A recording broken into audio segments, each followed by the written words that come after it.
Gadis itu menikah untuk pertama kalinya. Ia menikah dengan seorang pria multijutawan. Namun pada malam pernikahan, setelah mandi, ia tidak tahu apa yang harus dilakukan sebagai istri baru. Jadi ketika suaminya kembali dengan sebuah kejutan, ia malah menemukan istrinya sudah tertidur. Ketika gadis itu bangun dan melihat cincin di jarinya, barulah ia sadar bahwa ia sudah menikah. Tapi suaminya sudah pergi bekerja. Karena ini pengalaman pertamanya menikah, ia meminta bantuan kakak perempuan suaminya. Gadis itu ingin tidur di kamar kakak iparnya malam itu. Namun sang kakak menolak, mengingatkannya bahwa ia sekarang sudah menikah. Hingga akhirnya gadis itu berjanji akan membelikannya tas favoritnya keesokan hari. Barulah sang kakak setuju.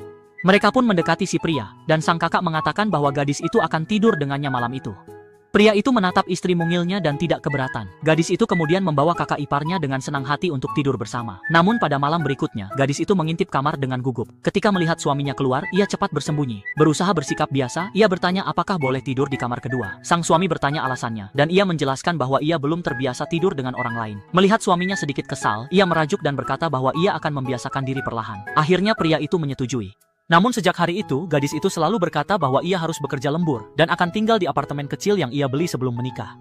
Si pria tidak melihat istrinya selama berhari-hari. Ia tahu istrinya sebenarnya sedang menghindar karena malu. Saat itu ia mendengar dari pengasuh bahwa gadis itu sedang menanam bunga di rumah lamanya. Karena sangat merindukan istrinya, ia langsung pergi ke sana. Saat itu gadis tersebut sedang menaiki sepeda roda 3, siap mengajak kakak iparnya jalan-jalan. Namun baru ia mendorong sepeda keluar pintu, mobil suaminya sudah memblokir jalan.